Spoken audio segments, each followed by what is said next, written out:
আর হ্যাঁ অবশ্যই যারা কম্পিটিটিভ পরীক্ষা দিচ্ছ,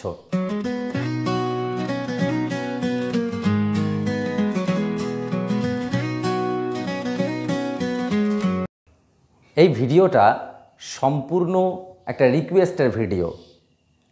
যদিও এর আগে আমি সিম্পল সেন্টেন্স শেখাতে গিয়ে এই পার্টিসিপল সম্বন্ধে বলেছি, তবুও আর একবার। আর হ্যাঁ, এই ভিডিওটা তাদের জন্য যারা খুব ভালো ইংরেজিতে কথা বলতে চায়, যারা খুব ভালো ইংরেজি লিখতে চায়, আর হ্যাঁ অবশ্যই যারা কম্পিটিটিভ পরীক্ষা দিচ্ছ তাদের জন্য তো বটেই। আর এই ভিডিওর শেষে থাকছে একটা দুর্দান্ত এরর, ওকে আমরা ভুল করে থাকি, সেই ভুলটা নিয়ে আমরা এই ভিডিওর লাস্টে বলবো, তো অবশ্যই জুড়ে থেকো শেষ পর্যন্ত। ওয়েলকাম টু দাদার ক্লাস ঘর পার্টিসিপল। প্রথমে আমরা জানবো পার্টিসিপল কি, তারপরে জানবো তাদের প্রকারভেদ, তারপরে জানবো তাদের ইউসেজ। ওকে, চলো আমরা একে একে দেখে নিই পার্টিসিপল আসলে কি। একটা বাক্য লিখি তাহলে অনেকটা ক্লিয়ার হবে। যেমন আমি লিখলাম going to the temple I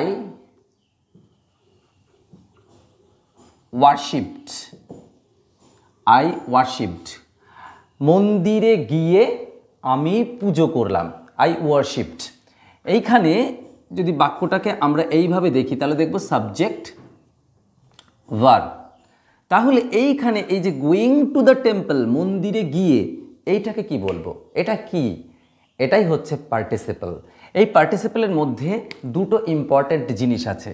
এটা একই সাথে ভার্ব এবং অ্যাডজেক্টিভ। এখন প্রশ্ন হচ্ছে এটা অ্যাডজেক্টিভ কি করে হলো সেটা দেখা। ভার্ব তো অবশ্যই গো, যাওয়া, সো গিয়ে, এটা তো অবশ্যই ভার্ব। এটা অ্যাডজেক্টিভ কীভাবে? দেখো, যদি খুব ভালো করে নজর দেওয়া যায় তাহলে দেখা যাবে যে এই গোয়িং শব্দটা এই টেম্পলকে বাদ দিলে কেমন যেন অসামঞ্জস্য লাগে। Going I worshipped. তাহলে এই যে টেম্পল, এই টেম্পলটা এখানে ভীষণ ইম্পর্ট্যান্ট। টেম্পল একটা নাউন, তো যখনই আমরা পার্টিসিপল ইউজ করি তখন সাধারণত তারপরে একটা অবজেক্ট বা নাউন থাকে। এখন এই নাউনকে কোয়ালিফাই করার জন্য একে অ্যাডজেক্টিভ বলা হয়, কারণ অ্যাডজেক্টিভের কাজই হচ্ছে নাউনকে কোয়ালিফাই করা। সো পার্টিসিপল হচ্ছে একটা এমন ফর্ম যে ফর্মটা ভার্ব এবং অ্যাডজেক্টিভের কাজ একসাথে করে, দ্যাট ইজ পার্টিসিপল। আমরা জানলাম পার্টিসিপল কাকে বলে। এইবার জানবো যে পার্টিসিপলের টাইপসগুলো কী কী। চলো, 3 প্রকারের পার্টিসিপল থাকে। আমরা নর্মালি যখন ইংরেজিতে লেখার চেষ্টা করি তখন এটা কিন্তু খুবই হেল্পফুল। আর কোন ক্ষেত্রে হেল্পফুল? যখন আমরা সিম্পল সেন্টেন্স লিখি। Okay, simple sentence. So participle 3 types. কি কি? একটা হচ্ছে প্রেজেন্ট পার্টিসিপল, একটা হচ্ছে past participle, and another one is perfect participle. দেখো, আমরা যখন ইংরেজি শিখি না তখন একটা জিনিস খুব খেয়াল রাখতে হয়। সেটা কি না, প্রত্যেকটা শব্দের ব্যবহার যেন জেনে গ্রামাটিক্যালি কারেক্ট করা হয়। না জেনে এটা ওটা বসিয়ে দেওয়াটা খুব বোকামি। অনেকেই ভার্বের সাথে আইএনজি করে, কিন্তু কেন করে আমি জানি না। তো এটা হচ্ছে নর্মালি ভি প্লাস আইএনজি, অর্থাৎ ভার্বের 1 নম্বর ফর্ম প্রেজেন্ট ফর্ম, তার সাথে আইএনজি যোগ। এটা ভার্বের 1 নম্বরের সাথে অর্থাৎ বেস ফর্মের সাথে, প্রেজেন্ট ফর্মের সাথে হয় ডি যোগ হয়, নয়তো ইডি যোগ হয়, নয়তো টি যোগ হয়, নয়তো ইএন যোগ হয়। ওকে, আর পারফেক্টের ক্ষেত্রে হ্যাভিং প্লাস V3, ভার্বের 3rd ফর্ম বা পাস্ট পার্টিসিপল ফর্ম। এই হচ্ছে নর্মালি পার্টিসিপলের 3 types: present participle, past participle এবং পারফেক্ট পার্টিসিপল। এইবার আমরা দেখব যে এর ইউসেজগুলো কেমন, কিভাবে আমরা ব্যবহার করি। ওকে, তো এদের যেহেতু বললাম ভার্ব এবং অ্যাডজেক্টিভ হিসেবে ব্যবহৃত হয়। এছাড়াও আরও একটা অতিরিক্ত ব্যবহার আছে, সেটা অন্য কোনো ভিডিওতে, তা নাহলে ভিডিওটা অনেক লেন্দি হয়ে যাবে। সো আমরা প্রথমে ভার্ব হিসেবে, মানে ভার্বাল যে অ্যাডজেক্টিভ, সেই অ্যাডজেক্টিভটা এবং ভার্বটা দুটো শিখে নিই। ইউসেজ। ওকে, ইউসেজ কি? প্রথমটা বলি যে একটা এক্সাম্পল অলরেডি দিয়েছি, আরও একবার বলছি যে going to the temple I worshipped. দেখো একটা জিনিস ভালো করে বুঝিয়ে দিই, যদি কখনো করে, খেয়ে, নিয়ে, গিয়ে, দিয়ে, বলে অর্থাৎ ক্রিয়াপদের সঙ্গে যদি কোথাও তুমি এ যোগ পাও, ক্রিয়াপদের সঙ্গে করে, খেয়ে, নিয়ে, গিয়ে, দিয়ে, তখনই মাথায় রাখবে যে এটা পার্টিসিপল হবে এবং সেই কাজটা কিন্তু অসমাপিকা মানে অসম্পূর্ণ কাজ। যেমন ভাত খেয়ে, কাজটা কিন্তু অসম্পূর্ণ। ভাত খেয়ে কি সেটা বলা নেই, তো কাজটা করে, বইটা পড়ে কি কিছু একটা সেন্স আছে যেটা পরে আছে, অর্থাৎ যখনই ক্রিয়াপদের সঙ্গে এ যোগ থাকবে তখনই মাথায় রাখতে হবে এটা পার্টিসিপল হবে। এই পার্টিসিপল করার সময় যদি প্রেজেন্ট পার্টিসিপল হয় তাহলে খেয়াল করে দেখো, গোয়িং টু দ্য টেম্পল মানে মন্দিরে গিয়ে আই ওয়ারশিপড। তাহলে তোমরা যদি স্পোকেনের ক্ষেত্রে বলো যে ভাত খেয়ে আমি ঘুমালাম, তাহলে ইটিং রাইস আই স্লেপ্ট। তারপরে বললে যে চিঠি লিখে সে পোস্ট অফিস গেল, writing letter he went to the post office. So in this way you can create many sentences in English. Okay, this is one example of usage. আমরা একটা ব্যবহার শিখলাম, এর আর একটা ব্যবহার আছে। যদি প্রেজেন্ট পার্টিসিপল আমরা একটু অন্যভাবে দেখি তাহলে দেখব অনলি অ্যাডজেক্টিভ হিসেবে ব্যবহৃত হয়, সেখানে কিন্তু ভার্বের সেন্স থাকে। যেমন আমি বললাম যে চলন্ত ট্রেন, এটা একটা হচ্ছে ক্রিয়াপদ যোগ এ বললাম, ভার্বের সাথে এ যোগ থাকবে। আর একটা হচ্ছে ক্রিয়াপদ যোগ অন্ত বা মান। অন্ত বা মান মানে হচ্ছে কোনো একটা কাজ চলমান সেটা বোঝাতে, কোনো একটা কাজ চলমান বা চলন্ত, যে চলন্ত ট্রেন থেকে ঝাঁপ দিও না। সো সেই ক্ষেত্রে কি হবে, ডোন্ট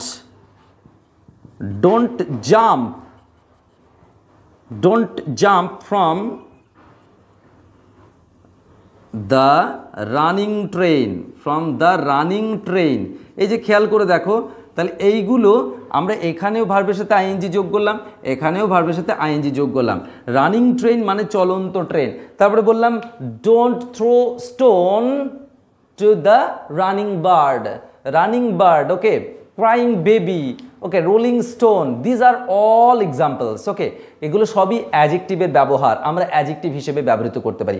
আর একটা জিনিস মাথায় রাখবো, এইগুলো যেহেতু অ্যাডজেক্টিভের সেন্স, তো সেক্ষেত্রে অবশ্যই একটা কোয়ালিফাইং নাউন থাকবে। দেখো রানিং ট্রেন, ওকে, উইদাউট ট্রেন এই রানিং শব্দটা কিন্তু এখানে বেকার হয়ে যাবে। তাহলে পার্টিসিপলের এটা একটা ব্যবহার গেল, একটা দুটো। এরপর একটা মেন ব্যবহার আছে, সেটা তোমরা সবাই জানো, কন্টিনিউয়াস টেন্স তৈরি করতে ব্যবহার করা হয় কন্টিনিউয়াস টেন্স। সেটা কেমন? কন্টিনিউয়াস টেন্স মানে হচ্ছে যেমন I am eating rice. Okay, I am eating rice, আমি এখানে লিখছি আই অ্যাম ইটিং রাইস মানে আমি ভাত খাচ্ছি। হি ইজ গোয়িং দেয়ার, সে সেখানে যাচ্ছে। তো এরকম কোনো একটা কাজ যেটা কন্টিনিউয়াস টেন্স চলছে সেটা বোঝানোর জন্য আমরা এই প্রেজেন্ট পার্টিসিপলকে ইউজ করে থাকি। এরপরে চলে যাব পাস্ট পার্টিসিপল। সেম জিনিস, আলাদা কোনো কিচ্ছু না, সেম জিনিস। পাস্ট পার্টিসিপল খালি এর থেকে একটু আলাদা স্ট্রাকচারে, অর্থাৎ এইটা অ্যাকচুয়ালি মিনিং হচ্ছে V3, ভার্বের থার্ড ফর্ম।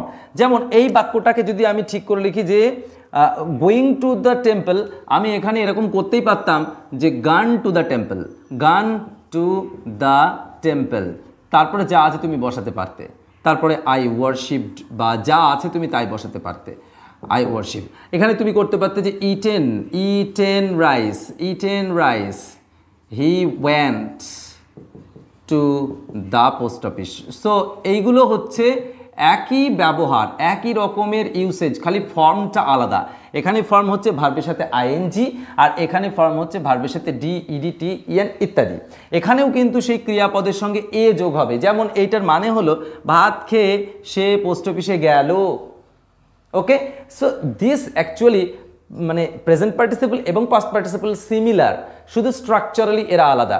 যেমন এখানে অ্যাডজেক্টিভের মতো ব্যবহার হলো, এরও অ্যাডজেক্টিভের ব্যবহার আছে। যেমন বললাম it is a broken jar. দেখো ব্রোকেন জার বলতে জারটা কেমন, ব্রোকেন, ভাঙা। তো তাহলে এরকম তুমি হাজারো এক্সাম্পল পাবে যেটা অ্যাডজেক্টিভের মতো ব্যবহার করা হচ্ছে। যেমন বললাম যে সরি, এখানে একটুখানি আমি ছোট জিনিস ভাবছিলাম, চলো আর একটা এক্সাম্পল দিই। যে ব্রোকেনের মতো এরকম লিখলাম যে রিটেন লেটার। রিটেন লেটার মানে কি?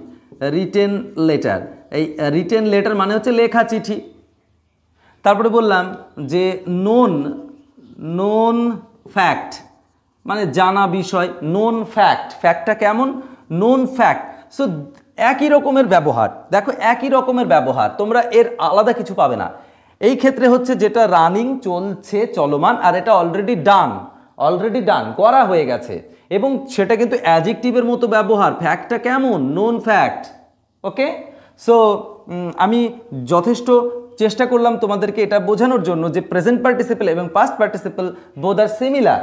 এবার আসছে এইটা দিয়ে যেমন প্রেজেন্ট পার্টিসিপল হয়, অর্থাৎ প্রেজেন্ট পার্টিসিপল দিয়ে যেমন প্রেজেন্ট কন্টিনিউয়াস টেন্স হয়, ঠিক তেমনি পাস্ট পার্টিসিপল দিয়ে আমরা কি তৈরি করি?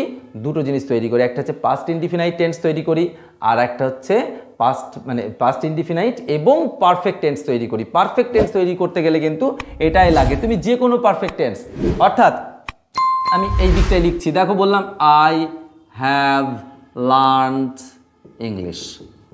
সো এটা একটা পারফেক্ট টেন্স, এই যে V3 বা এই যে টি যোগ হয়েছে, তাহলে এটা পারফেক্ট টেন্স এবং পাস্ট ইনডিফিনাইট টেন্স তৈরি করতে, যেমন বললাম যে we saw him.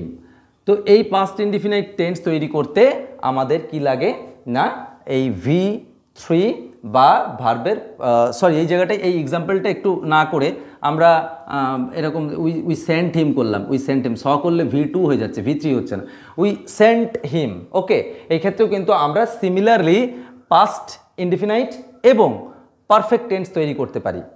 Next next তবে এই জায়গাটা একটা বলে রাখি, আমরা পাস্ট ইনডিফিনাইট কিন্তু সেইগুলোর করতে পারি যাদের V2 এবং V3 সিমিলার, আলাদা নয়। V2 এবং V3 যাদের সিমিলার তাদের ক্ষেত্রে কিন্তু, বাকি অন্যথায় শুধুমাত্র পারফেক্ট টেন্স তো করতে পারি।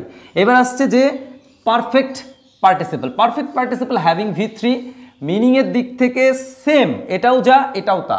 ওকে, এর কোনো আলাদা কিছু নেই, জাস্ট ফরম্যাটটা আলাদা। এই বাক্যটাই আমি লিখে দিলাম যে having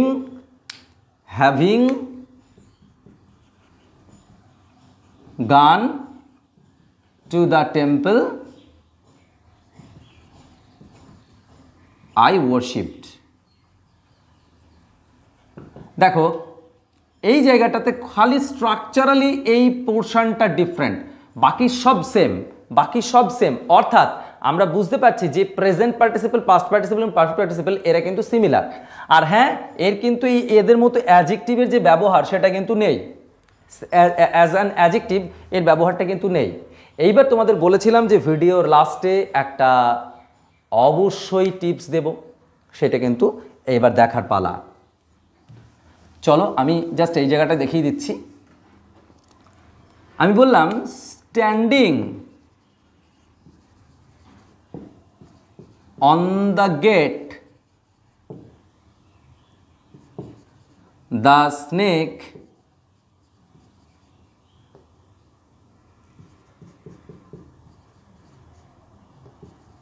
attacked him। standing on the gate the snake attacked him। আচ্ছা তোমরা বলো তো এই জায়গাটাতে কি মিস্টেক আছে? এই জায়গাটাতে মিস্টেক দেখো, standing on the gate the snake attacked him, অর্থাৎ গেটে দাঁড়িয়ে ওই স্নেকটা অ্যাটাক করেছিল। এখানে স্ট্যান্ডিংটা কে? স্ট্যান্ডিংটা তো অ্যাকচুয়ালি লোকটা ছিল, লোকটা গেটের কাছে দাঁড়িয়ে থাকায় স্নেকটা তাকে অ্যাটাক করেছিল। যখন এই রকম হবে তখন মাথায় রাখবে যে এই যে কোয়ালিফাইং নাউন, সেই কোয়ালিফাইং নাউনের কিন্তু প্লেসমেন্ট দরকার। সেই প্লেসমেন্টটা কি? এইখানে যদি বাক্যটাকে এরকম লেখা যেত যে he standing on the gate the snake, তারপরে যা আছে, এই ক্ষেত্রে কি করলাম, একটা সাবজেক্ট লিখলাম, তারপরে কিন্তু আমরা কি করলাম ওই প্রেজেন্ট পার্টিসিপল বলো বা পাস্ট পার্টিসিপল বা পারফেক্ট পার্টিসিপল বলো সেইটা লিখলাম। এইবার এই ক্ষেত্রে কি হলো না, দুটো সাবজেক্ট এলো, সাবজেক্ট দুটো এলো, অর্থাৎ একটা হি আর একটা হচ্ছে দ্য স্নেক। আমরা এই জায়গাটায় মিনিংটা হয়ে যাচ্ছিল যে স্ট্যান্ডিং অন দ্য গেট, ওই সাপটাই যেন দরজার কাছে দাঁড়িয়েছিল, এটা তো নয়। সাপটা থোড়ি দরজার কাছে দাঁড়িয়েছিল, কে এই যাকে কামড়ালো সে দরজার কাছে ছিল, সাপটা তাকে কামড়ালো বা অ্যাটাক করলো। তো এই ক্ষেত্রে আমরা কি করলাম, এই যে ব্যবহারটা করলাম পার্টিসিপেলের আগে যখন আমরা একটা সাবজেক্ট জুড়ে দিলাম, নর্মালি কিন্তু তা হচ্ছিল না, যখনই তার আগে জুড়ে দিলাম তখন এটাকে বলা হয় অ্যাবসলিউট বা নমিনেটিভ অ্যাবসলিউট। এটা পরীক্ষায় অসংখ্য পরীক্ষাতে এসেছে। যেমন তোমরা একটা পরিচিত এক্সাম্পল দিই তাহলে আরও ক্লিয়ার হবে। এই ক্ষেত্রে সাবজেক্ট খালি কিন্তু দুটো থাকে, সাবজেক্ট দুটো থাকে। কেমন? The sun having Ryzen, the sun having Ryzen, fog disappeared. The fog disappeared. দেখো, দ্য সান হ্যাভিং রাইজেন, সূর্য ওঠায়, ফগ ডিসঅ্যাপিয়ার্ড, ফগ মিলিয়ে গেল। তো এটা হচ্ছে নমিনেটিভ অ্যাবসলিউট, ভুলবে না কখনো। ওকে, নমিনেটিভ অ্যাবসলিউট আমি বলছিলাম যারা চাকরির পরীক্ষায় বিশেষ করে বসে তাদের জন্য। আর এই ক্ষেত্রে মিনিংটা হয় হওয়ায়, সূর্য ওঠায়, সে কাজটা করায়। সো দিস অল, আশা করছি এই পার্টিসিপল সম্বন্ধে তোমাদের পুরো ধারণাটা ক্লিয়ার হয়েছে। আমি আরেকবার বলি, present participle, past participle, perfect participle. Present পার্টিসিপলের দুটো ব্যবহার, একটা হচ্ছে ক্রিয়াপদের সঙ্গে এ যোগ করে আর একটা অন্ত বা মান যোগ করে। এক্ষেত্রেও তাই, সেম ব্যবহার, শুধু এই ক্ষেত্রে কাজটা করা হয়ে গেছে এমনভাবে অ্যাডজেক্টিভটা বোঝায়। যেমন ভাঙা পেন, ওকে, চোট লাগা হাত, এইরকম টাইপের। পারফেক্ট পার্টিসিপল জাস্ট একই রকমের ব্যবহার ক্রিয়াপদের সঙ্গে এ যোগ করে। আর যদি কখনো দুটো সাবজেক্ট হয়ে যায়, সিমিলার সাবজেক্ট যদি না হয়, যেমন এইখানে সাবজেক্ট দেখো যে কোথায় গেল, going to the temple, I, একটাই সাবজেক্ট, কিন্তু যখনই ডবল সাবজেক্ট হয়ে যাবে সেই ক্ষেত্রে কিন্তু ভুল হওয়ার সম্ভাবনা অনেক বেশি। সেই ক্ষেত্রে নমিনেটিভ অ্যাবসলিউট ইউজ করতে হবে এবং সাবজেক্টটা আগে দিয়ে তারপরে পার্টিসিপল, দেন তারপরে বাকি আরেকটা অংশ। এই হচ্ছে ওভারঅল পার্টিসিপল। আশা করছি তোমাদের ভিডিওটা ভালো লেগেছে। শেষ পর্যন্ত দেখার জন্য ধন্যবাদ। দাদা ক্লাস ঘর ভরা গল্পের ঝড়, পড়াশোনা দারুণ পর